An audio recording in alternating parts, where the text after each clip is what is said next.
here's one thing I would say. Like, what is the thing where you just got a bunch of data?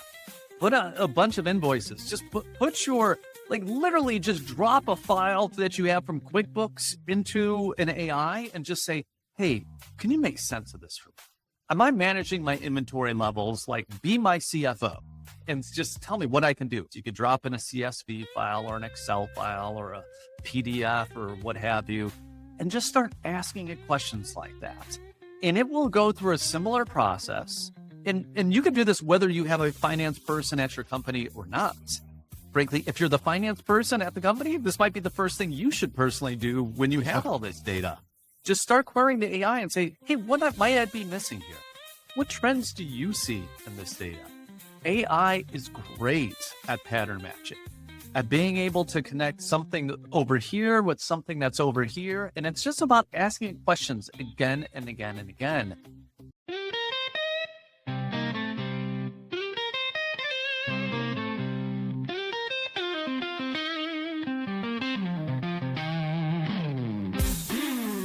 Mike's got the hat, the AI kind. Unlocking power in business you'll find. Cut through the hype, explore the tech. Every week, new ideas to check.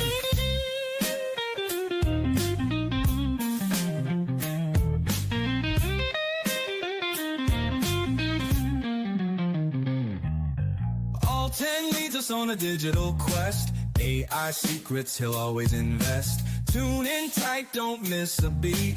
Knowledge groove, keep you on your feet. Listen up to the AI flow. Business growth, here we go. Cutting edge insights, that's the plan. With the AI hat, you'll understand.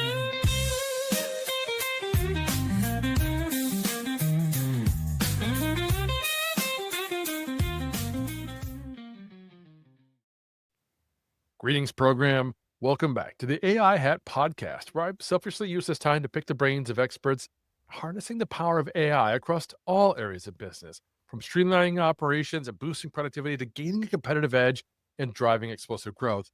Oh, and you get to learn too. Subscribe to be shown how to prepare yourself and your brand for this AI revolution and come out ahead.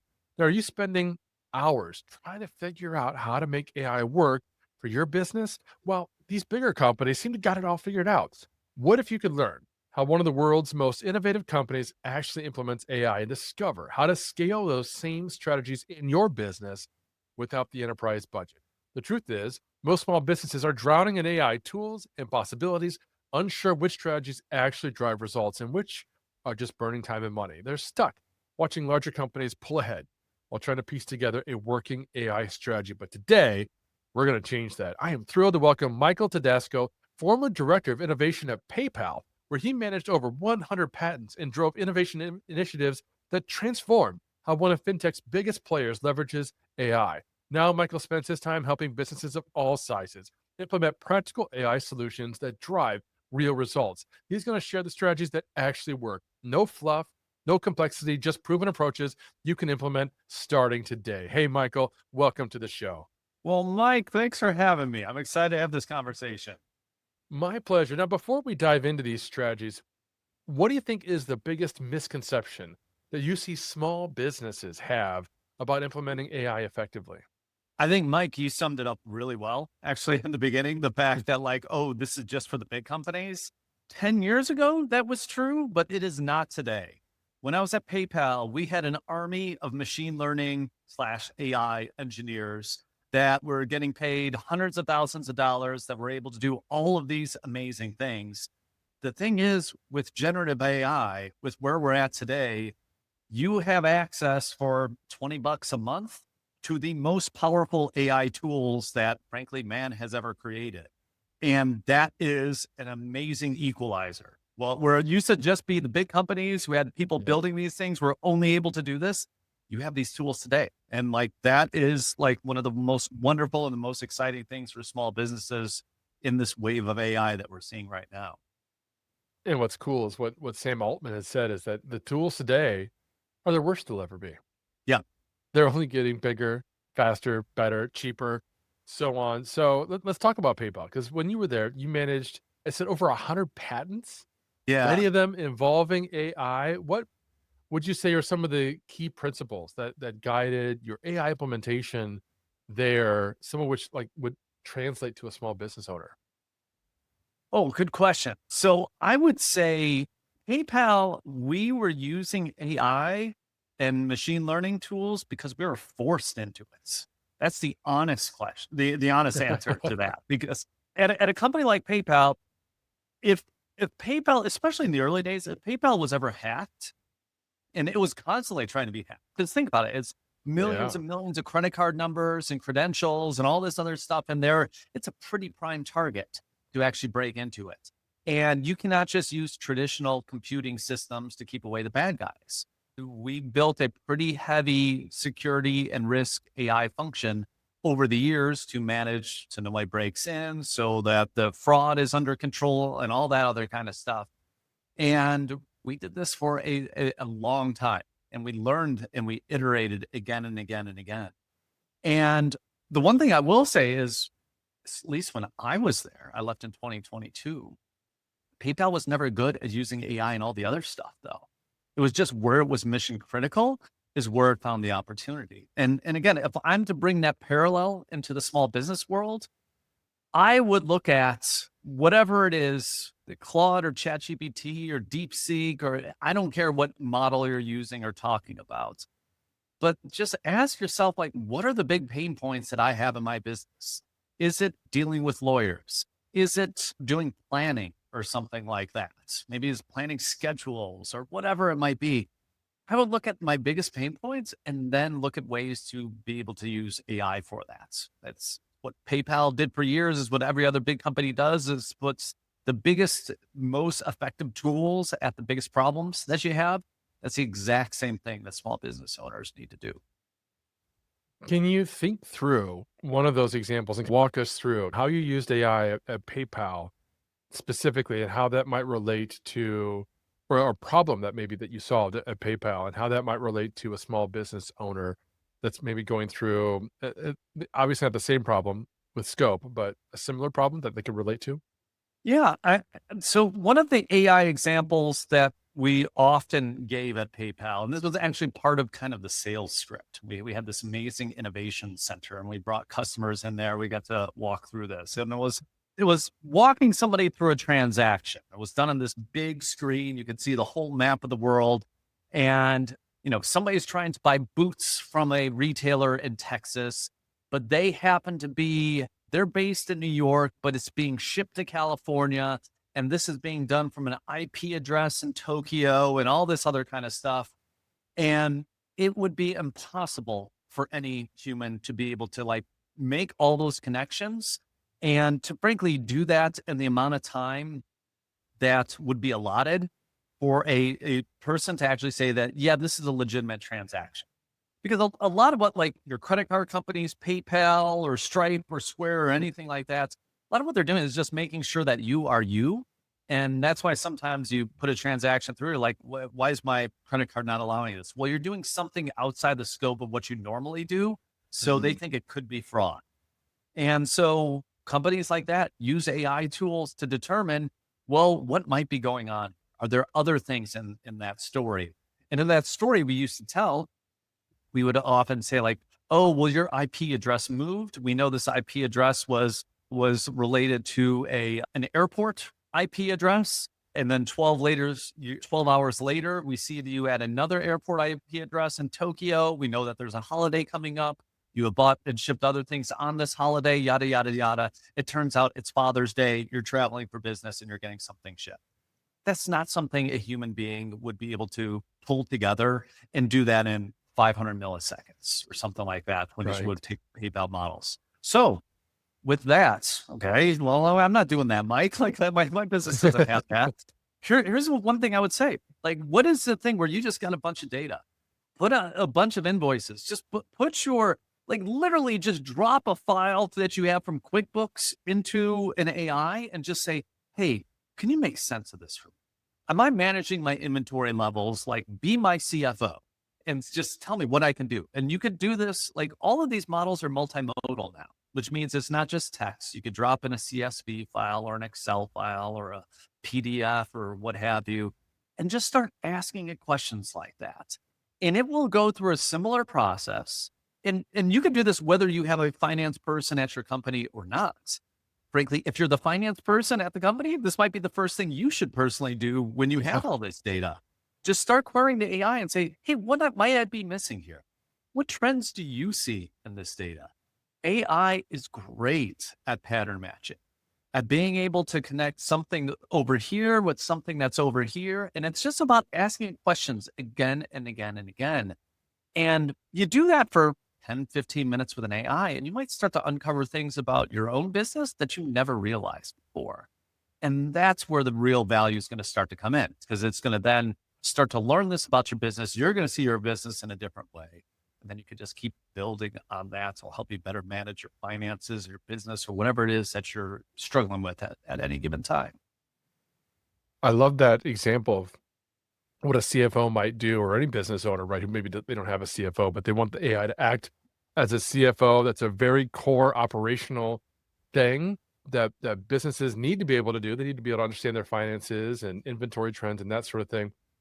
Where do you think a business leader should start? What do you think like their first 3 steps should be if they want to start implementing AI at that like operational level? Yeah. So I would say if you're a business leader, first thing is I would use it personally. That is like the be all end all. Just get into ChatGPT, get into Claude, get into Grok. It doesn't matter. Just get into one of the tools and just start using it. Use it for your own life. Make it your default. Use something like Perplexity and make that your default search engine instead of Google search. These are all AI tools. Most of them have free versions. Just start to realize what they're actually capable of and what they're not. The thing I find out, like time and time again, is people who don't use AI often overestimate certain things that they're capable of. And people who do use it have just a little better grasp of like, oh, it can do this really well, but it can't do this really well. And the only way to figure that out is to play with it. So once you're done playing with it, what I would do is I bring it into the business. If you're a small business, say you got like 20, 30 employees, buy a corporate license. Buy something at the enterprise level that, all the appropriate employees would be able to use. And this is how I would do it. If I was really trying to make my company AI first, if I had like a weekly meeting, let's just say I had a weekly all hands meeting at my business where everyone gets together and set the agenda and what's worrying them for the week. Say there's 20 people in the room. I would start that meeting with every time say, I'm going to cold call on somebody and I'm going to ask you to tell me what's one interesting thing that you did with AI this past week. It could be for business, it could be for professional reasons. You already got access. We've given you that. You know, you can use it for work. I want you to share one thing about that. And do you want your team's going to hate you at first? They're going to be like, oh God, really? You're going to make me do this? What's going to happen after a few weeks? People are going to start to think about things in a different way. They're going to start to think about it like in an AI first way. They're going to be thinking during the week, oh, what is it that I could do with AI? Maybe I'll try AI to solve this problem for me. And they'll do that. They'll do that again and again and again. And I bet you just about anything, within a month, you're going to start to create an AI first culture. Because on top of that, what I would do is I'd open up if you use Slack or Teams or whatever it might be to share messages, I would put up an AI channel and just say, hey, people, share what you're doing in this AI channel, because that's how we learn. We learn from each other. The difficult thing about these models is they have infinite capabilities and possibilities of what you can do with them. So it immediately freezes people up. Because we can do anything and everything, we do nothing. That is a very natural human thing. You got to push your team, push your company past that. So they see, oh, there's all this cool stuff that I can actually do, get them past that stopping point, that little barrier that they have. And then you're going to actually start to see, well, we're building a company that's using this for a whole bunch of different problems that they weren't before. Love that so much, because the underlying truth that's behind what you were just talking about is that you need to have a leader who's embracing AI and empowering their team, right? Who's saying, you know what? Okay, we are going to get Google Workspace with AI, or we're going to get a ChatGPT Teams account. You're all going to have access and you're all going to share at the weekly all hands because I run the agenda and I'm going to carve out that time. I'm going to make sure that's there. And I've got the keys to the Slack channel. We're going to create a special channel. Yeah. I think that's fantastic. And I couldn't agree more. Do you think that creating some kind of an AI policy document should be part of that initial strategy? Yeah, I think it's important. And I don't know how much, it depends on how sensitive the data in your corporation is. I think generally speaking, there should be some level of parameters, just like I am sure within your company, there's something that says, hey, you shouldn't be using your personal email to email customers or email vendors or anything like that. You use your corporate email that's within our servers and all that. You would never use your personal email for that. Probably similar set of rules, like you shouldn't share this, this is okay to do. Just give some level of guidelines. And here's the great thing with that, Mike. If you don't know how to start with those guidelines, like literally just ask the AI. Just say, hey, this is my business. This is what I'm concerned about. Can you give me bullet points that would be guidelines that I could create, that I could send to my employees that would help them have an AI policy for our company? And boom, it's going to generate that in 10, 15 seconds. You look through that and say, no, I'm going to tweak this. And I bet you within 5 minutes, you have those guidelines that you could then use. Like, look, if you had to place that as a lawyer or privacy team, great. But I'm assuming most people don't have that. So just let the AI do it for you. Yeah, I was just teaching a workshop, in fact, where I was showing them some custom instructions and I was showing them the files that I had attached to that. And I had attached a target audience document and a brand voice document. And they're like, well, oh, we don't have a brand voice document. How do I create that? I was like, well, let's just start with AI and you can have AI walk you through how to create it. And then you can ask the AI to turn that conversation into the custom instructions that you need to provide the AI for everything else that you want to do that uses your brand voice. So that's and I'll say, you said a great thing. One of my favorite hacks with ChatGPT specifically is to use their advanced voice mode.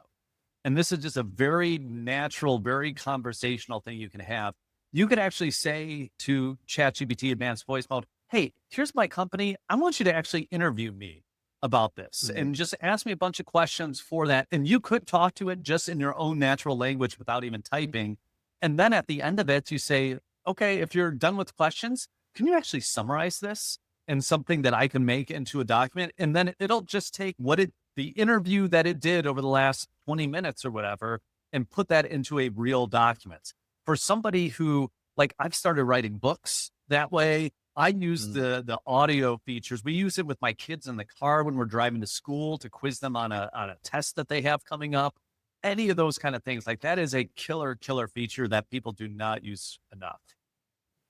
Love that use case, folks. Write that down, practice it, do it yourselves. But one of the things that I know you've mentioned online, Mike, that I've seen is you've said that AI should be viewed as augmented intelligence rather than artificial intelligence. Can you walk us through what you meant by that and why that distinction matters for businesses? Yeah, I hate the name artificial intelligence. So I actually wrote a whole piece about how bad a decision it was when they gave the name back in the 1950s at Dartmouth of artificial intelligence. There's actually a record of all the other things that they could have called it. But like, this was the most sci-fi, and it was a way to get attention. We were in the middle of a race to space with the Soviets, and to do things that were very futuristic and sci-fi, that generated a lot of interest. So that's why one of the main reasons why we call it artificial intelligence to this day. But here's the thing, like, there's a lot of negative connotations that come with that. It's not its own being. It's not its own species. It's nothing like that. The artificial intelligence that exists today, it's really just augmenting us and making us better. I write a lot, and I use AI all the time in helping me do research, helping to proofread what I'm doing, helping to give me feedback and things that I'm writing and so forth, all that kind of stuff. I also just at times I will have an AI and I'll just say, hey, can you write a book for me? And I'll tell you, when you just do that, it's awful. Like, and I publish these books, in fact. So if anybody wants to go to Amazon, you can look up Alex Irons. That is my pen name that I use for all these AI books. I give all the money to charity. So so you could buy them. They're not very good, but for 99 cents, you could buy one of these things and see from 2022 until today what it looks like over time when AI writes a book. And look, they're not very good. That's Please just the tell me these are like combat war novels. What are these? Oh, so I will give it a topic. So it is varied everything from I did one about like all 50 states and unique stories from the 50 states. I did when Mickey Mouse went into public domain, I had to write a Mickey Mouse story for me that was within the public domain guidelines. It's a whole bunch of different stuff in there. And then, yeah, not too much about AI taking over us or anything like that. The pen name Alex Irons struck me as someone who's going to write about Green Berets and SEAL missions and stuff. I don't know. It struck me. Well, it's funny. So the AI actually gave me the name Alex Irons. I was like, I want, because I think I asked it, I want names that have AI in like the first name, last name. So I want the initial to be AI. And then I wanted the .com is available. So I think if you go to alexirons.com, it'll forward you to the Amazon page. But again, I'm not making money. They're no good. But if you want to really look at it, you'll help beat some people if you happen to buy one of those on Amazon. Where were we? What was I saying before that? Lost track, Mike. No, that was terrific because you were pushing back on the idea, I think, that a lot of folks have that using AI is cheating, that they shouldn't be using it. And I think that was just great that you push back on that. Folks, we're talking with... It is a tool unlike other tools. That's right. Absolutely. Folks, we're talking with Mike Todasco about the lessons and ideas businesses of all kinds can take from PayPal and similar enterprise initiatives. And I've got 7 more questions you're not going to want to miss. But first, a quick word from our sponsor. This episode of AI for Business Leaders, the AI Hat podcast, is brought to you by Magai. Tired of juggling multiple AI subscriptions and trying to figure out which tool to use and when? Magai simplifies AI for businesses by offering access to all the leading language models and image and video generators for one low price. With Magai, you can create custom instructions to personalize AI for every business need and use them across all LLMs, including ChatGPT, Gemini, Claude, and even DeepSeek. No more building custom GPTs or gems that are limited to just one platform. Magai also lets you create customized workspaces for your entire team, giving everyone in your organization access to the same AI assistants and tools and prompts. Ready to streamline your AI workflow and empower your team? Tap the link in the show notes to visit Magai today to learn more. And now, back to the rest of today's episode. Have you ever heard of Magai, Mike? I have not, but I feel I need to go to the link in the show notes and check it out. Well, you got to check it out. It just occurred to me to ask because a friend of mine, Dustin Stout, is the founder, and he's not far from you. He's just a little bit further south in California from you. But I was also thinking I'm way overdue in redoing that video because I don't talk about the thing that I like the most about Magai, which is the fact that it's a wrapper for all the other LLMs.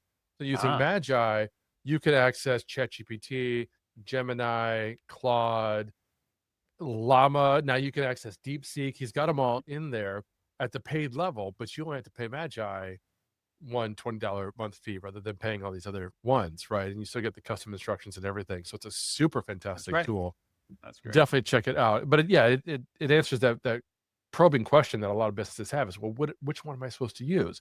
We've touched on it already. You said you just use one of them, but still, which one? But I think where I'd love for you to go with next is if you could talk about what you think some of the biggest mistakes businesses are making when they're trying to implement AI beyond just what we've already talked about today. Now they want to do actual like automation. They want to do some workflows and that sort of thing. What are some of the mistakes that you see them making? I think the first thing that I often see businesses making, and that's a mistake, is over optimizing. I think that in reality, if you're going from zero to some sort of AI model that you're going to be using, like it almost doesn't matter which one you're going to be using. They're all going to be extremely good for whatever it is that you're trying to accomplish. And I think a lot of times businesses will get frozen. They will say like, well, I don't know which one of these to use or anything like that. So they just don't choose any of them. Or they could say, well, I think it's just going to get better in a couple months. Like I heard this one thing is going to be coming out. There's some rumor. Like, why don't we just wait for that? We'll wait for it to see it come out and see what happens then. Like there's always going to be an excuse not to implement these. That's just the reality of what we're facing, and like with these cycles and how quickly things are evolving. So the biggest thing that businesses can do is just use it. Like literally just jump in. You pick one of the models, do a little bit of research on it. Just like, okay, we're going with Anthropic's Claude. We're going to OpenAI ChatGPT. We're going to open source a Meta Llama model. We're going to use Magai. We're going to test them all. We're going to do whatever it might be. Just pick on something. You could revisit it again down the line, but the productivity, the benefits that you're going to get for just starting with something and one of the major models out there is going to more than offset any time you're going to just spend frozen, just like, I'm trying to find the perfect model. Just find one that's good enough. Love it. Fantastic advice. And I know you're sharing that kind of advice through San Diego State University to students, and I'm sure businesses of all kinds. I'm sure you've heard lots of success stories of businesses that have effectively scaled some AI. I'm wondering if you could think of one that you could share with the audience. Well, look, I think the reality is like most AI, we've been working with AI, except it was not out in front. AI's always been in the background, or at least for the last 10, 15 years. So a company like PayPal, it was making risk decisions. If you're using any social network out there, the AI and machine learning is going to be generating your customized news feed. All of these things are using AI as part of that. And today we have these wonderful tools of generative AI that are definitely put out front to people, and that people can start using them and so forth. And honestly, Mike, like, I don't think we've even begun to see what the benefits of this truly are. I'm hearing stuff out there and actually talking to people at medium or larger size companies that seem to be doing a lot with these tools as far as more effectively using them for customer service. I think Google said that 20% of that code that engineers were writing is now being done by AI. I might be getting that number a little bit off, but like that was like the last number that they put out there. So, and this is like the same kind of things that you could buy. If you have engineers in your firm, you need to be using these tools. I don't think there's anything, any kind of background, any kind of function that you have within a business, as long as you're working with the computer, that you're not going to have significant benefits in doing AI. Again, law firm, legal, things like that, where I see huge benefits for businesses just saying, hey, we're going to do our first draft of contracts, and maybe some of these that are more sensitive, we'll do a first draft and then send to a lawyer or whatever it might be. And or even just interpreting contracts is a huge thing. So coming in the other direction, instead of having to say, hey, can you read through this whole thing? One of my favorite things to do if I get something, I throw it into an AI and say, hey, is anything out of the usual, out of the ordinary here? Anything look weird in this contract, non-traditional that I should watch out for? And if you think about it, the AI has seen thousands and millions of contracts. So it knows if something's trying to be snuck in there. People have done, it's called a needle in a haystack test. So you can take like a book that's in public domain, say like you take Huckleberry Finn, insert on page 232 a line about Pizza Hut is having a sale and there's a buy one, get one free. And then put it into Claude, and people have done this before, and then say, hey, is there anything weird in this book? And it will almost always come back to you and say, yeah, on page 232, there's an ad for Pizza Hut, and it does that within seconds. Like it knows how to do that stuff. It is incredible at finding that. So like, again, it depends on your business use case, but like for me being a non-lawyer, the legal stuff is where I would turn to, especially contract interpretation. That is great advice. And you and I both know that's going to result in saved time. That's going to result in potentially finding issues before they become issues. Maybe somebody's got a clause that they've put into the contract that really doesn't gel with how you do business. That's going to help you find that right away. But I'm wondering, on behalf of business owners, how do they actually measure for themselves these benefits? How do they measure the ROI of implementing AI? Okay. So I learned a lot about, my background is in finance. That's where I started my career. So I was the ROI guy for Oh. many a years. And then I moved into one of my jobs at PayPal was running innovation there. And of course, that in the back of my mind, I'm thinking, well, what's the ROI? How is that going to actually matter? And the way I found around that, and there was a way around it, it made a lot of sense, at least for the situation I was in at PayPal, was our innovation team and our innovation costs were so tiny, infinitesimally tiny, that it wasn't a worry.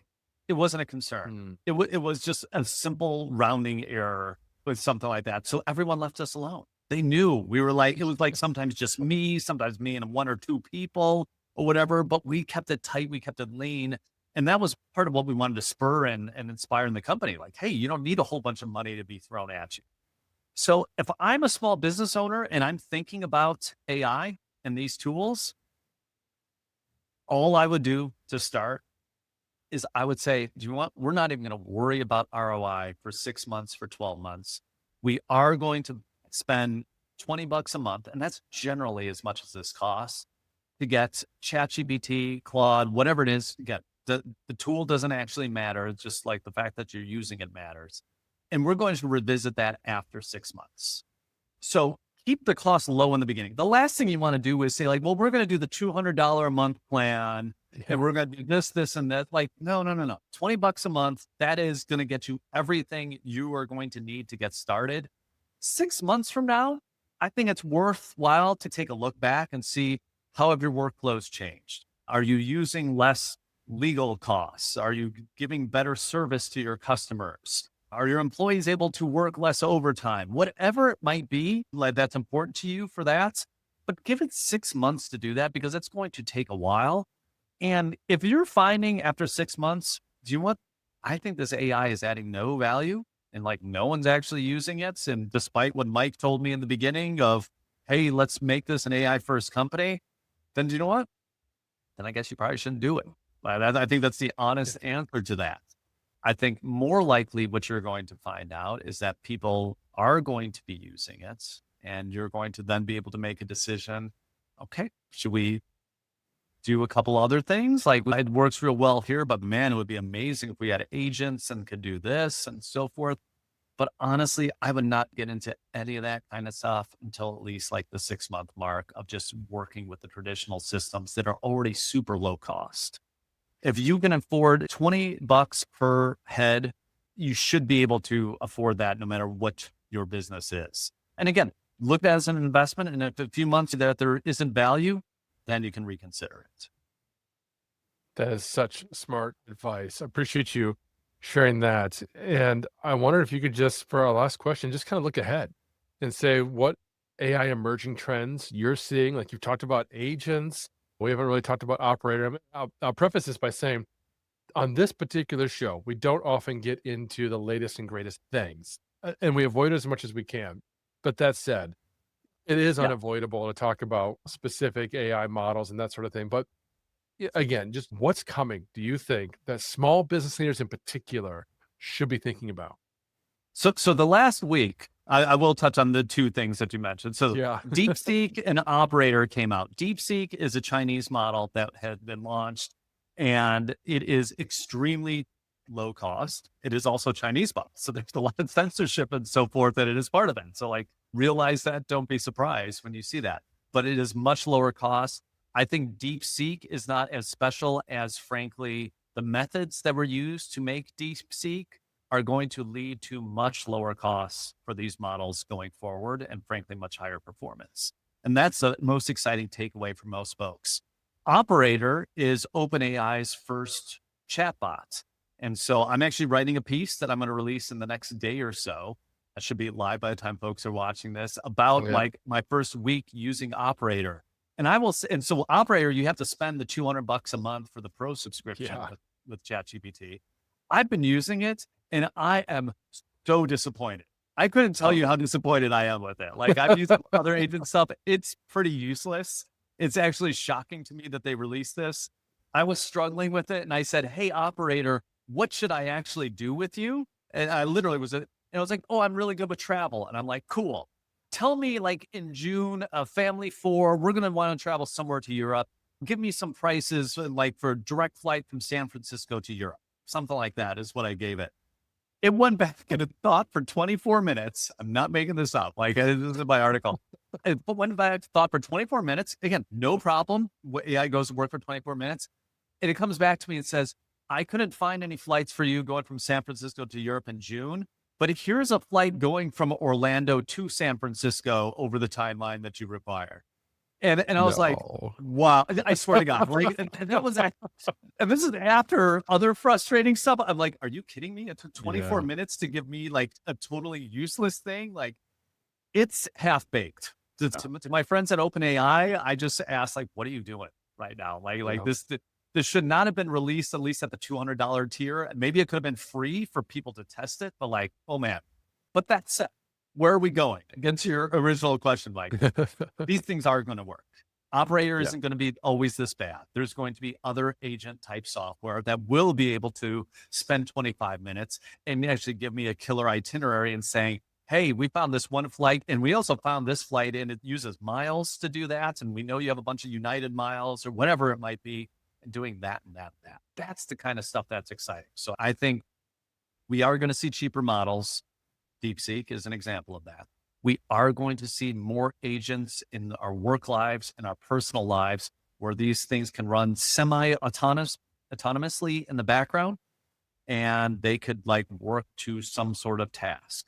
That is emerging today, and we will start to see more and more of that in the months to come. I think 2025 is going to be just immensely exciting in the world of AI, and it's only going to accelerate more and more. I think that is the reality of it. Like, and that's, may we all live in exciting times. Right? Yeah, I couldn't agree more. I was giving my client the same advice earlier today because we were talking about Operator and we were exploring some potential use cases. Like, could they use Operator to do a LinkedIn Sales Navigator search and start to surface prospects and then enroll prospects in a workflow that uses a different app and so on? And I was like, theoretically, yes, it should be able to do that. But in practice, probably not today, probably in 3 to 6 months. Yeah. So things are coming. Yeah, it's the right integration. It's the right whatever. It'll get there. So you can dream these things. You might want to just test to see. This is like the problem of like all the characters in DALL-E 1 and DALL-E 2 having 6 fingers and things like that, and just deformed faces and all that. Like, it was obvious to anybody who is seeing the progression, like that's not going to last forever. And now, frankly, most images you have don't have 6 fingers anymore. They figured out all of those problems. There's other things. The images are getting better and better. It's the exact same thing with the agents like Operator. It's the exact same thing with all of these models.